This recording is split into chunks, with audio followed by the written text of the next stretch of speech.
She announced our breakup at dinner in front of cameras and her friends. I said, "Good luck," stood up, and left. The room went silent when she started crying. Nobody knew what to do next. All right, Reddit, buckle up because this one's a doozy. My girlfriend of 3 years decided to dump me at a fancy restaurant, while her friends secretly recorded the whole thing for social media content. She expected tears, begging, maybe a public meltdown she could post for likes. Instead, I said 2 words, stood up, and walked out. What happened next? Pure chaos. And honestly, best decision I ever made. I'm Caleb, 29 years old, and I work as an HVAC technician here in Milwaukee. Not glamorous, not impressive at dinner parties, but it pays well, and I'm good at it. I fix heating and cooling systems for commercial buildings, mostly office complexes and shopping centers. The kind of work where you're crawling around on rooftops in 90-degree heat or freezing your hands off in January, but there's something satisfying about solving problems that actually matter. When someone's AC goes out in the middle of summer, they don't care about your Instagram following. They just want to stop sweating. Been doing this work for about 7 years now. Started as an apprentice right out of high school. Worked my way up through certifications and hands-on experience. Got my EPA certification, my NATE certification, all the stuff that actually matters in this field. My dad was a plumber for 30 years, so the trades run in the family. He always said there's dignity in work that keeps your hands dirty, but your conscience clean. I never forgot that. I met Natalie at a Brewers game back in August 2020. My buddy Ethan, who works commercial roofing, had dragged me out because he had extra tickets. Good seats too, right along the third base line. We ended up in the same section as this group of women, one of whom was wearing a yellow jersey and had this laugh that carried across 3 rows. We started talking during the 7th inning stretch, and by the end of the game, I had her number. Our first date was at this little Italian place in Walker's Point. Nothing fancy, just good food and better conversation. She seemed genuinely interested in my work, asked questions about HVAC systems, like she actually wanted to understand. That felt rare. Most people's eyes glaze over when you start talking about compressor units and refrigerant cycles, but she listened, asked follow-up questions, made jokes about me being the guy who could save her if her apartment ever got too hot in summer. The first couple years were genuinely good. We'd grab dinner at casual places around Milwaukee. She'd come over and we'd watch movies on my couch, order pizza, talk until 2 in the morning. Simple stuff. Real stuff. She'd come to my bowling league sometimes, cheer when I got a strike, tease me when I threw gutter balls. Thursday nights at Landmark Lanes with the same group of guys I'd been bowling with since high school. Ethan, my buddy Jake, couple other regulars. We'd been throwing balls at those same lanes for almost a decade, had our own lockers, knew all the staff by name. League night was sacred. It was the one night a week where I could just be myself with people who'd known me forever, where nobody cared about social media or networking or climbing any kind of ladder. We'd bowl 3 games, talk about sports and work and life, grab some food after. Simple. Real. Natalie understood that, or at least she used to. I'd meet her work colleagues for happy hour, listen to her talk about whatever PR campaign she was working on. Normal relationship stuff. She worked at a mid-sized PR firm downtown, handling communications for local businesses. Nothing crazy, but she was good at it and seemed to enjoy the work. We had this comfortable routine that felt easy, not like a chore. The kind of relationship where you actually look forward to seeing the other person at the end of the day. Her apartment was this cute little 1-bedroom in River West. She decorated it with thrift store finds and plants she somehow kept alive despite claiming to have a black thumb. I spent a lot of time there, fixing her leaky kitchen faucet, installing a ceiling fan she bought on sale, helping her mount a TV on the wall. She always said she loved that I could fix things, that it made her feel taken care of. I believed her. Around the 2.5-year mark, February 2023, something shifted. She got promoted at her firm. New title, new responsibilities, new group of people she started spending time with. Senior account executive. Bigger clients, bigger budgets, bigger egos in the office. That's when the comments started. Small ones at first. My Silverado was looking dated. Didn't I think it was time for something newer? Maybe I should think bigger about my career path. Consider getting into commercial work or starting my own company. Her colleague just bought a condo downtown. Wasn't that impressive for someone our age? Another one had started a consulting firm and was already pulling six figures. I let it slide. Figured it was stress from the new position. New responsibilities always bring pressure, right? I didn't realize she was comparing our entire life to the curated highlight reels she saw on social media. Every time she scrolled through Instagram, she was measuring our relationship against filtered photos and carefully crafted captions. We never stood a chance against that kind of fantasy. The last year got progressively worse. She stopped coming to bowling league, called it towny stuff, said it wasn't really her scene anymore, started spending more time on Instagram, curating stories about brunch spots and networking events and influencer meetups. Her phone became this constant presence between us, like a third person in the relationship who demanded all her attention. At dinner, she'd be scrolling. At the movies, checking notifications during the trailers. In bed, she'd be on it until past midnight, double tapping photos, leaving comments on posts from people I'd never heard of. When I'd ask what was wrong, she'd snap that I was being paranoid, that I didn't trust her, that I was being insecure. Any attempt at conversation about our relationship got deflected into an argument about my supposed jealousy. The arguments got more frequent. Small things would set her off. I'd suggest staying in and cooking dinner together. She'd accuse me of never wanting to go anywhere nice. I'd mention a new certification I was considering for work. She'd say it wasn't ambitious enough. Nothing I did seemed right anymore. The guy she fell for at that Brewers game apparently wasn't the guy she wanted anymore. She wanted the Instagram version of a boyfriend. Perfect hair, fancy job, exotic vacations, expensive restaurants. That wasn't me. Never would be. 3 weeks before that Friday night, things intensified in a different way. She went distant, always texting, always guarding her screen. She'd angle her phone away when I walked into the room, take calls in the bathroom or out in her car. When I asked directly if something was going on, if she was seeing someone else, she completely lost it. Accused me of being controlling, of not trusting her, of trying to monitor her every move. I backed off because I didn't want to be that guy. The paranoid boyfriend who checks phones and demands passwords. I trusted her, or at least I trusted the person I thought she was.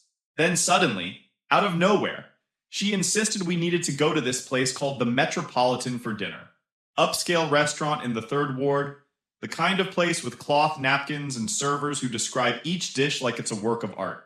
Expensive as all get out. Not my scene at all. I'd driven past it 100 times and never once thought about going inside. She said it was important, that we needed to reconnect, that this dinner would help us get back on track. I didn't want to go, but I agreed, because I wanted to fix whatever was breaking between us. I wanted to believe that one nice dinner could somehow bridge the gap that had opened up over the past year. Looking back, that was stupid. But love makes you stupid sometimes. That Friday, I drove my Silverado downtown. The valet looked at my truck the way you'd look at something that wandered in from the wrong neighborhood. Handed me a ticket without making eye contact. I felt out of place immediately. Should have been my first clue to turn around and leave. But I didn't. The Metropolitan is all dim lighting. Small place that costs $30, menus longer than repair manuals. The kind of place where entrees cost what I make in half a day. Piano music playing softly in the background.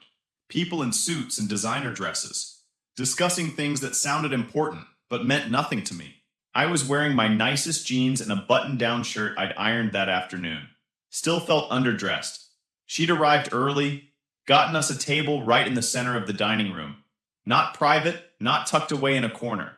Right where everyone could see. I should have realized something was wrong right then. Why would someone pick the most visible table in the restaurant for a reconnection dinner? Unless visibility was the whole point. She looked different. New dress I hadn't seen before. Black and fitted, full makeup, professional styling. More effort than she'd ever put into our usual dates. Hair done up. Jewelry that caught the light. When I sat down, she smiled, but it wasn't her real smile. It was the one she used for Instagram photos. The one where her eyes didn't quite match her mouth. Practiced. Empty. Perfect for the camera. I ordered a Dr. Pepper. She ordered something fancy. We made small talk about her day, about mine, surface level conversation that felt like we were strangers on a first date instead of people who'd been together 3 years. Something was off, but I couldn't put my finger on it. Then I noticed them.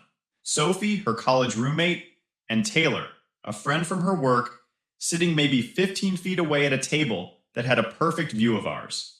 They waved enthusiastically, called out about what an amazing coincidence this was. Oh my gosh, what are the odds we'd all be here at the same time, right? Some coincidence in a city with hundreds of restaurants. I looked at their table more carefully. Both phones positioned just so. Not face down, not tucked away. Sitting upright on the table, angled toward us, recording apps visible on the screens. Little red dots indicating they were active. My stomach dropped. They were filming this. All of it. Recording every word, every gesture, every moment of what was about to happen. This wasn't a reconnection dinner. This was a setup. Dinner started normal enough. We ordered. She got the pan-seared salmon with some kind of reduction I couldn't pronounce. I went with pasta because it was the least expensive thing on the menu that wouldn't make me look cheap. The waiter poured water into crystal glasses, brought bread to the table. Everything moved in slow motion as the pieces started clicking together in my head. She talked about work, about how she'd been thinking a lot about her future lately. Not our future, her goals, her trajectory.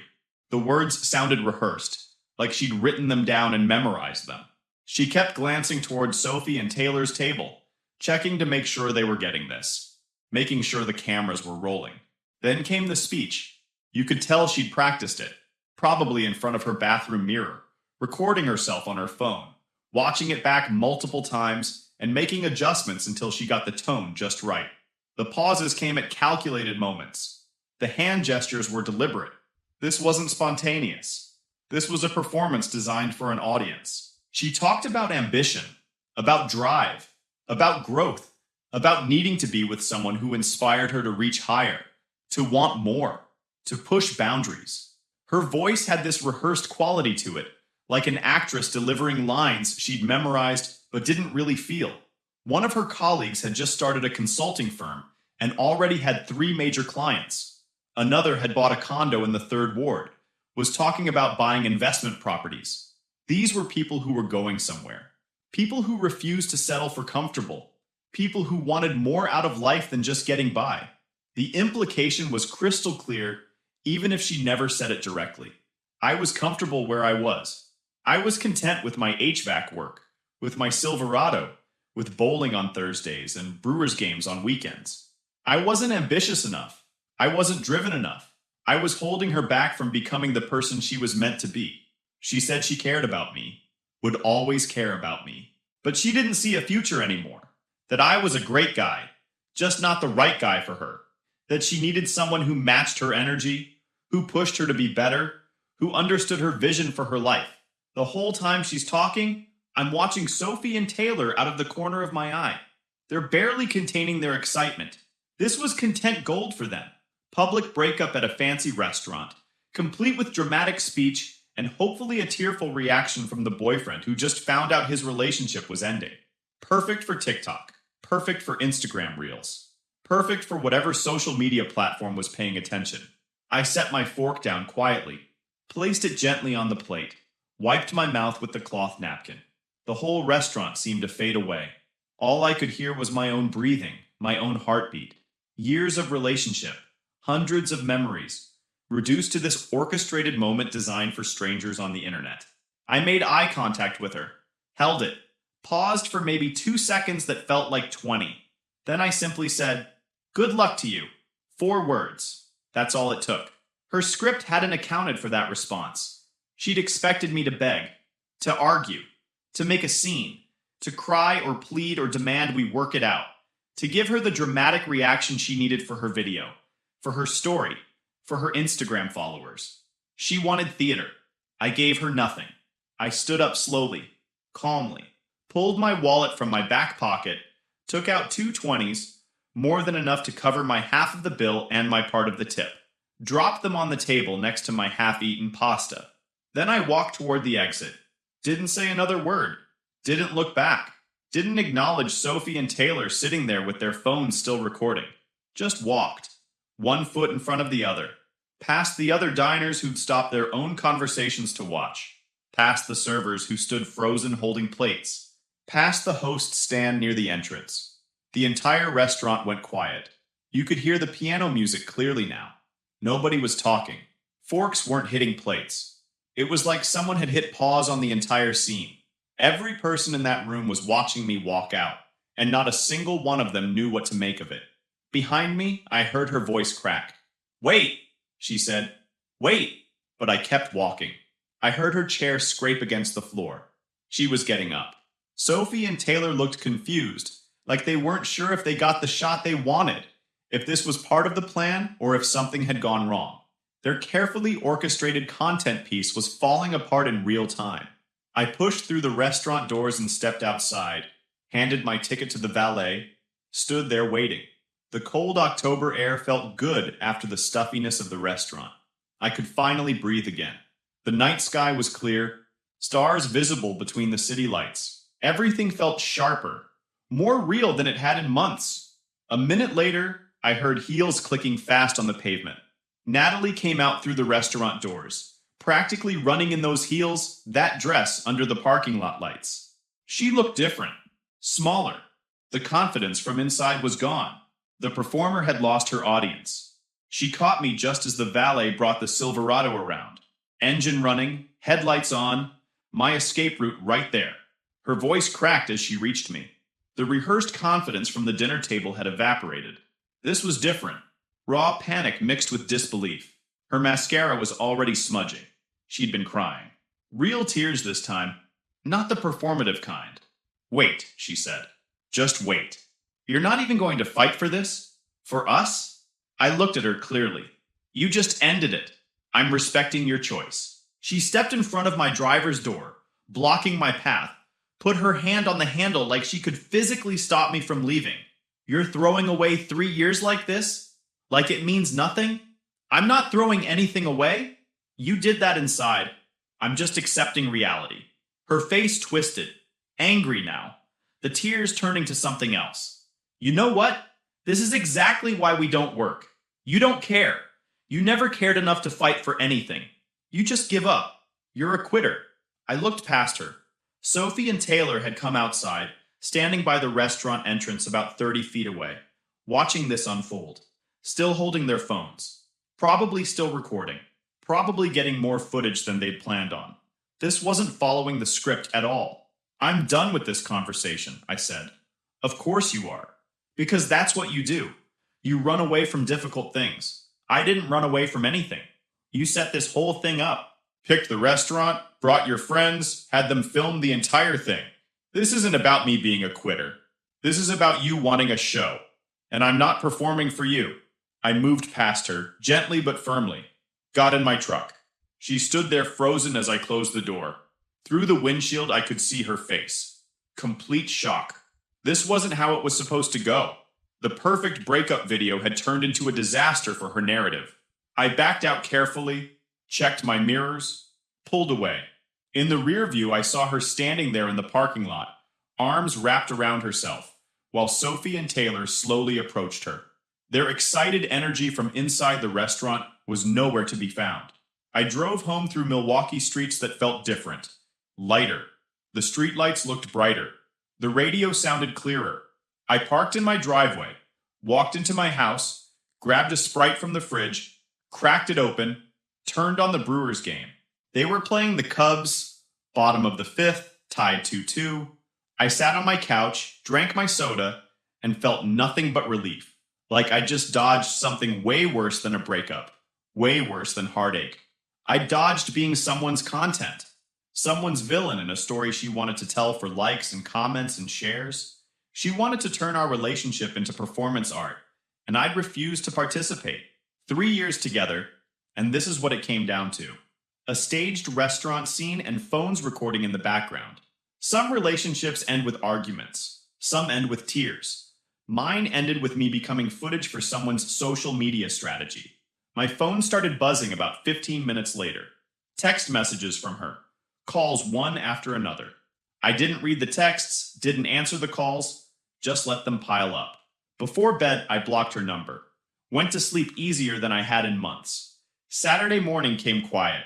My phone rang at 10 from an unknown number. Let it go to voicemail. Didn't listen to it. Spent the day cleaning my house, doing laundry, fixing a leaky faucet I'd been putting off for weeks. Normal weekend stuff. The kind of productive Saturday I hadn't had in months because I was always worried about whether Natalie would approve of how I spent my time. Sunday afternoon, another call from a different unknown number. Let it ring out. Blocked that one too. I recognized the pattern. She was using her friends' phones. Sophie and Taylor lending her their numbers like they'd lent her front row seats to our breakup. Monday morning, 6:45. I was dressed for work, coffee in hand, about to walk out to my truck. Saw a car in my driveway that wasn't mine. Natalie got out looking completely different from Friday night. No makeup, old sweatpants, hair thrown up in a messy bun. Dark circles under her eyes like she hadn't slept all weekend. She looked rough. "We need to talk," she said. "No, we don't." I kept walking toward my truck. "Please, I made a mistake." I stopped, turned to face her, set my coffee on the hood of my Silverado. "You didn't make a mistake. You planned that whole thing. The restaurant, the cameras, your friends being there. How long did you work on it? 2 weeks? 3? She looked down at her feet. Wouldn't meet my eyes. That's what I thought. You wanted to humiliate me. Make yourself look good on camera so you could post it online and get validation from strangers. Except it didn't go the way you scripted it. I didn't give you the reaction you needed." Tears started rolling down her face. Real ones this time. I was stupid. I listened to the wrong people. Sophie and Taylor said it would be empowering, that I deserved better, that I should make a statement about moving on. I don't care what your friends said. You're a grown woman. You made a choice. You chose to embarrass me in public. You chose to film it. You chose all of it. Can't we just talk about this? Get coffee or something? There's nothing to talk about. I grabbed my coffee, got in my truck, started the engine, backed out of my driveway while she stood there watching. Left her standing in front of my house as the sun came up over Milwaukee. That night, my buddy Ethan called. We've been friends since high school. One of those guys who knows everyone and hears everything through the grapevine. He sounded uncomfortable on the phone. "Hey man, so I heard something at the gym today about you and Natalie. What did you hear?" He hesitated. "Apparently someone knows her cousin. The whole restaurant thing was planned out over a month. She picked the Metropolitan specifically, briefed Sophie and Taylor on what to film, had this whole vision for how it would go viral.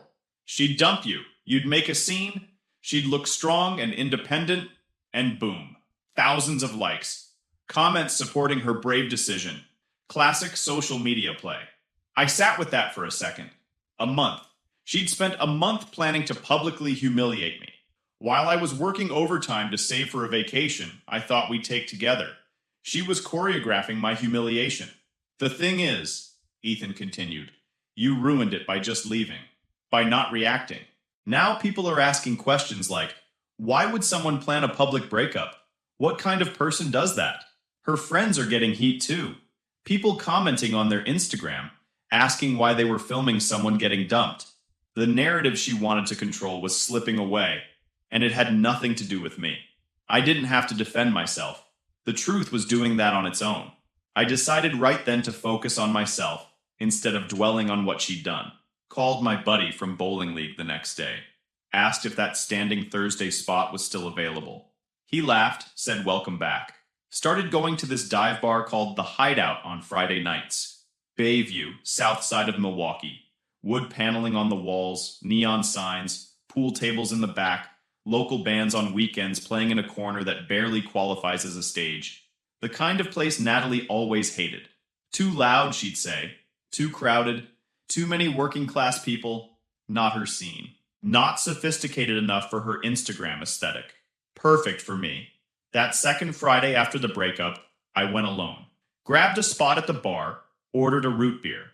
A band was setting up on the small stage, 3 guys with guitars and a drum kit doing sound checks. The woman next to me at the bar smiled, commented on the music.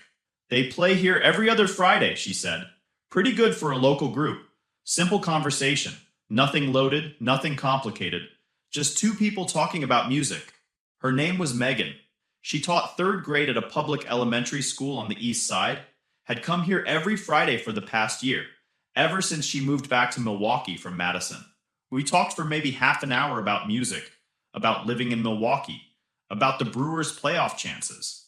Nothing deep, nothing heavy, just genuine conversation between two people who happened to be sitting next to each other.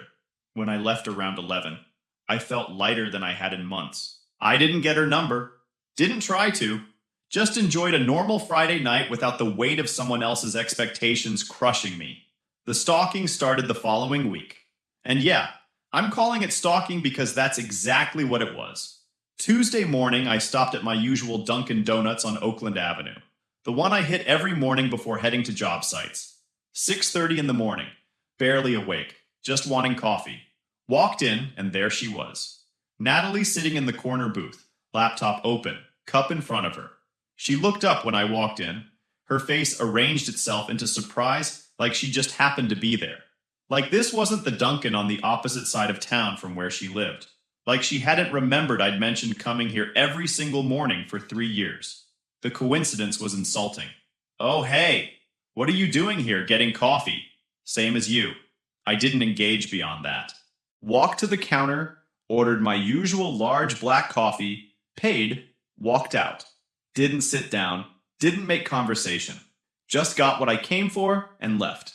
Through the window, I saw her watching me go, phone in her hand. Thursday evening, around 6, I stopped at Sendik's to grab groceries for the week. Walking down the produce aisle, grabbing apples, and there she was. Natalie holding a basket with maybe 3 items in it, examining tomatoes like she was selecting precious gems. Our eyes met. She smiled. Hey, she said. Funny running into you. Yeah, funny. I moved to the next aisle to grab bread. She appeared again at the other end, looking at pasta. Same aisle. Twice. This wasn't coincidence. This was surveillance.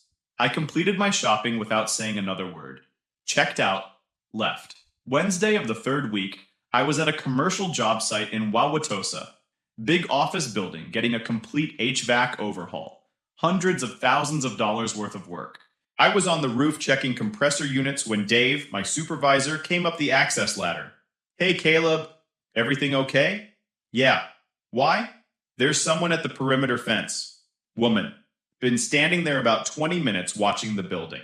I walked to the edge of the roof, looked down.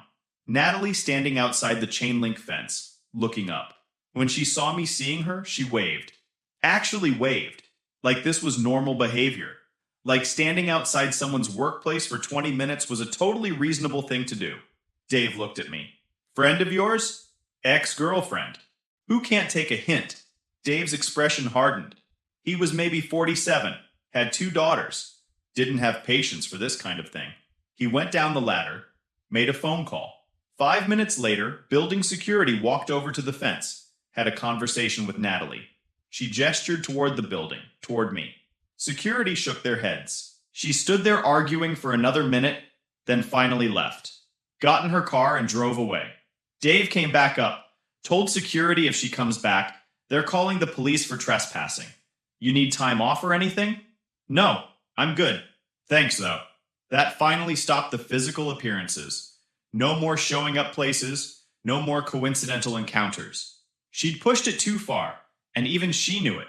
Megan was at the hideout that 3rd Friday, sitting at the same spot at the bar where we'd talked before. She smiled when she saw me, genuinely happy to see a familiar face. We talked longer this time. She told me about her week teaching 8-year-olds, about the kid who brought his pet turtle for show and tell, about parent-teacher conferences that ran 4 hours late. I told her about commercial HVAC systems, about fixing a compressor on a 90-degree roof, about Dave and the crew I worked with.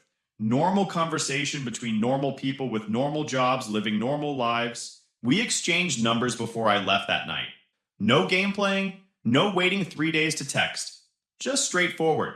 I'd like to see you again. Me too. That same week on Wednesday afternoon, we met for coffee at this place called Colectivo on Prospect Avenue. Coffee shop right on the lake, windows looking out at Lake Michigan.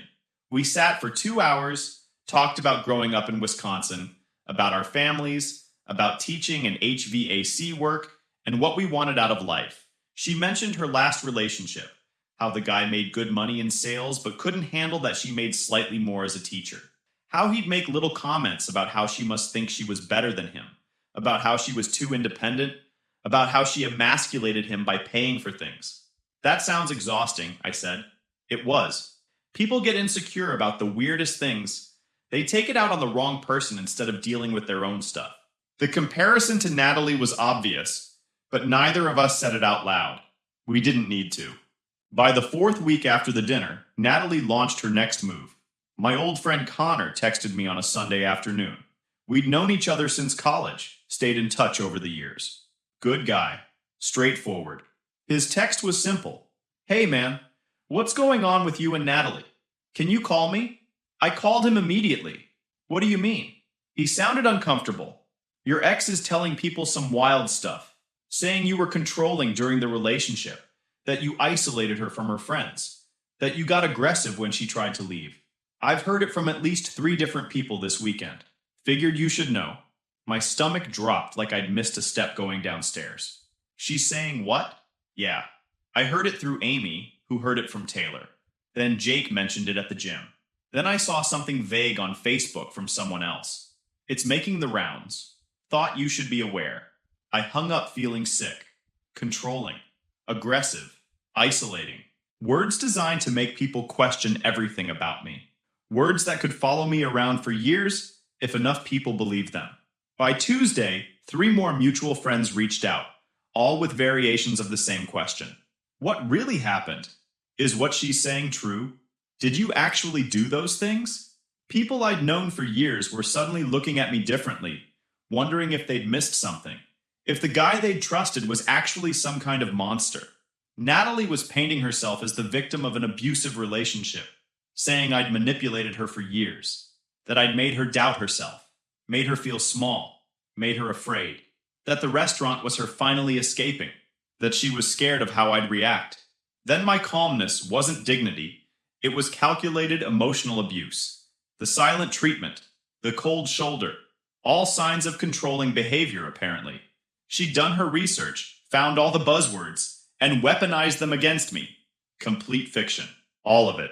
But the thing about lies is that they spread faster than truth. And some people, even good people, will wonder if maybe there's some truth to it. Where there's smoke, right? I made a choice. I wasn't going to defend myself publicly, wasn't going to make counterposts or statements. Defending myself would give her exactly what she wanted. Attention, engagement, proof that she still mattered to me. The best response was no response. Megan asked me about it that Friday at the hideout. How are you holding up? Been better, I said. People are talking. Yeah, I know. For what it's worth, I don't believe any of it. Why not? You barely know me. She shrugged. Because if you were actually like that, I'd have seen signs by now. Controlling guys don't give people space. They don't stay calm during confrontations. They don't just walk away. They escalate. You've done the opposite of all that. Made sense when she put it that way. The tide started turning about a week later. Someone had saved the original restaurant video before Natalie deleted it. Posted it to the Milwaukee subreddit with context. Woman plans public breakup. For Instagram, doesn't go as planned. The video showed everything. Her rehearsed speech. Sophie and Taylor's phones propped up recording. Me quietly standing up, dropping money on the table, and walking out without a word. The silence in the restaurant. Her chasing me outside. All of it documented and now public for everyone to see. The comments were brutal. People calling her manipulative. Calling her a performer. Some recognized Sophie and Taylor from the video and started questioning their involvement. Why were they filming? Why were they positioned like that? Why did the whole thing look so staged? Sophie and Taylor went private on social media. Taylor posted a vague apology about participating in something she regretted. Started untangling herself from photos with Natalie. The friend group was collapsing in real time. Natalie tried doubling down. Made a long Instagram post about how people didn't understand the full story. How the restaurant was her finally standing up for herself after years of subtle control. The post got maybe 14 likes, mostly from people who didn't know either of us. She disabled comments within an hour. Mutual friends who'd initially believed her started asking for proof, screenshots, anything concrete. She had nothing, because nothing happened. Week 7, Thursday evening. Sophie called me. Actual phone call, not a text. She's falling apart, Sophie said. She won't leave her apartment, only talks to me. I'm worried about her. I'm sorry she's going through that. But it's not my responsibility. I know. I just needed to tell someone. Why? What do you want me to do? Silence on the other end. Then, nothing, I guess. We hung up. Week 10, Sunday evening. I was home watching the Packers game. Close game, fourth quarter. Doorbell rang. I looked through the peephole. Natalie standing on my porch, alone, looking like she hadn't slept in days. I opened the door but didn't invite her in. I need to talk to you. There's nothing to talk about. Please, just hear me out. I sighed. You've got 2 minutes. She took a shaky breath. I messed up everything. The restaurant, the lies, all of it. I was hurt and angry, and I wanted you to feel what I was feeling. But it backfired. And now everyone hates me. And I don't know what to do. That's not my problem. I know. I know it's not. But I need you to know I'm sorry. Genuinely sorry. I wish I could take it all back. You can't. I know. We stood there, her waiting for something. Me having nothing left to give. Is there any chance? No. You didn't even let me finish. I don't need to. The answer is no. No second chance. No forgiveness. No staying friends. Just no. Her face crumpled. I loved you. You loved controlling me. There's a difference. That's not fair. You humiliated me on purpose. Tried to ruin my reputation when I moved on. Fair doesn't exist here anymore. She stood there a few more seconds, then nodded, turned, walked to her car, drove off. I closed the door, went back to the couch. Game was tied, going to overtime. My phone buzzed. Text from Megan about lunch tomorrow. I smiled, typed back confirming. Game came back on. Packers kicked a field goal, won by 3. Life moved on. With or without Natalie's permission. 5 months later, life looked completely different. I got promoted at work. Lead technician on major commercial contracts. Better pay, better hours, actual respect from the crew. Megan and I made it official around month 4. No games, no tests. Just 2 people who enjoyed being together. We went to Brewers games, grabbed dinner at random places, spent weekends doing absolutely nothing special. She came to bowling league with me, fit right in with the guys. Ethan told me after the first night she came that I'd finally found a keeper. That's when things got interesting again. Ethan texted me on a Tuesday afternoon.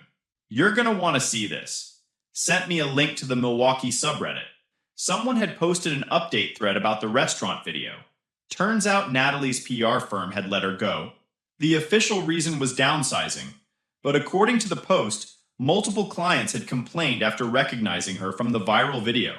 Said they didn't want someone with that kind of judgment handling their communications. Sophie and Taylor had both distanced themselves completely. Taylor actually posted a public apology on her Instagram. Said she got caught up in someone else's drama and made choices she regretted. Didn't name Natalie directly, but everyone knew who she was talking about. Comments were brutal. A week later, I ran into Steve, a guy who used to work with Natalie at the PR firm. We were both at the same hardware store. He recognized me, came over to shake my hand. Hey man, he said. He just wanted to say that whole situation was messed up. Everyone at the office knew what she was planning. Some of us tried to talk her out of it. She wouldn't listen. I appreciated him telling me that. She's been struggling, he continued. Can't find work in PR anywhere in Milwaukee. Her reputation's shot. Last I heard, she was talking about moving to Minneapolis to start over.